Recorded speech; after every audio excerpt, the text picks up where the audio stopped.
EPicHYPE. I'm here with my friend, Peter. Peter, your last name? Tomasik.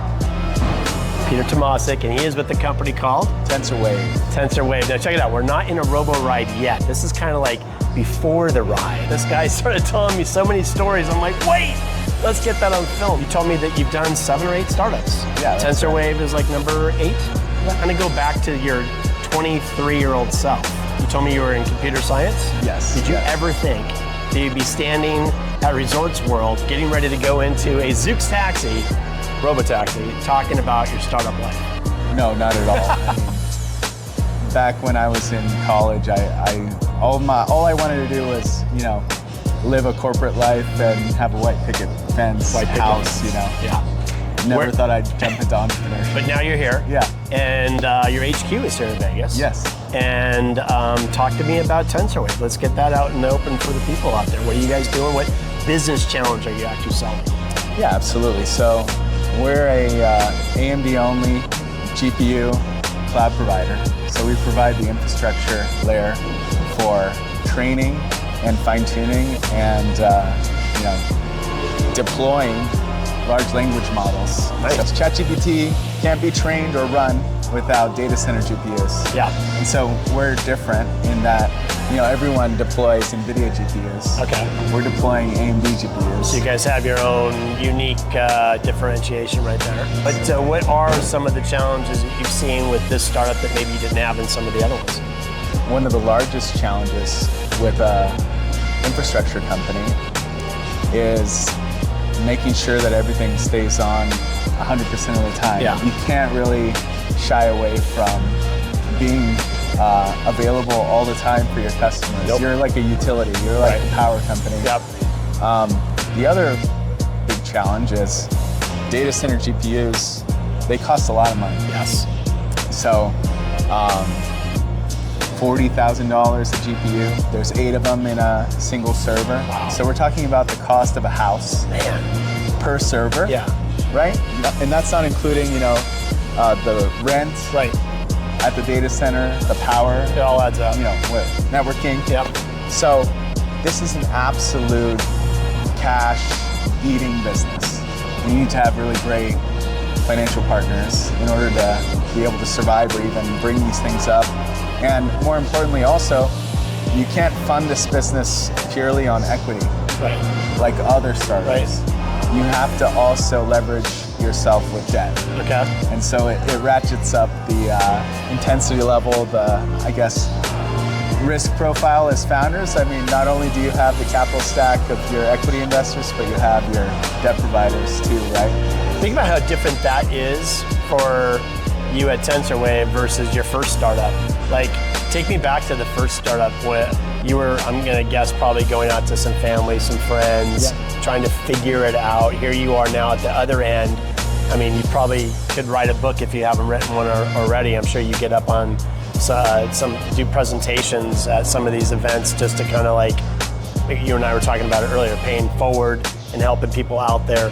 What would you say to the young Peter back in the day, or some of the young startup founders that are kind of coming up, some helpful tips, some, I don't want to call them shortcuts, but pitfalls that they need to avoid? Anything out there you might want to share that would be some nice gold Peter, gold nuggets? So I think the most important and the simplest tip for founders or people that are looking into getting into entrepreneurship is taking that very first step and actually gaining momentum in any given direction. So you mentioned raising money from friends and family. That evaporates fairly quickly. Like, there's only a certain amount of people that you know in your life. And so knowing that and knowing you're gonna be on a journey that requires more money, you should start to network, start to get out there, get in front of people with your idea. And this is another thing. Don't be scared about sharing your idea, because the likelihood that anyone is gonna hear it and decide to change their whole life and do your idea is, guess what? 0, 0, 0. Love that. Right? But you getting feedback from people that can invest in your company, or more importantly, people that could use your product, is way more important than keeping it in your head or just like holding it close to your chest and not not doing something. Yeah. So doing something, I over-index on that way more than, you know, sitting back and thinking about it. Or I love that. Well, I mean, here we are at Resorts World Vegas. A mutual contact put us together, and I had an idea.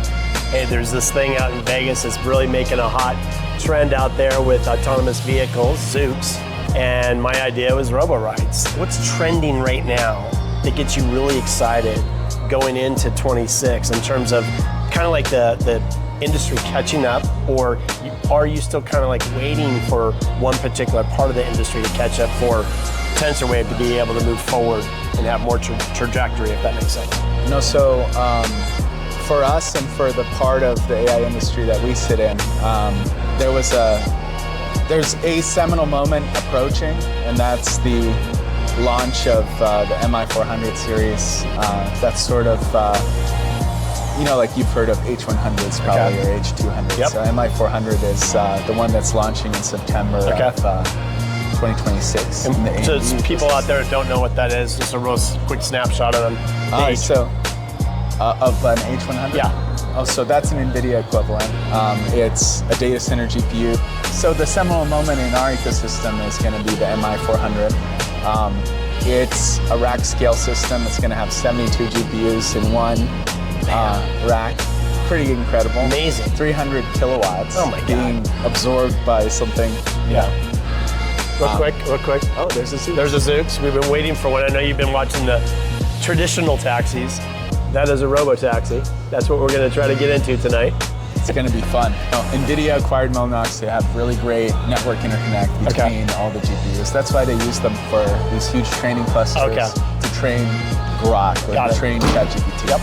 And AMD, you know, because they're an open ecosystem company, they don't really have access to something that NVIDIA acquired. There's a huge consortium that has created something called Ultra Ethernet. And the first Ultra Ethernet NICs are coming out now, Polara NICs.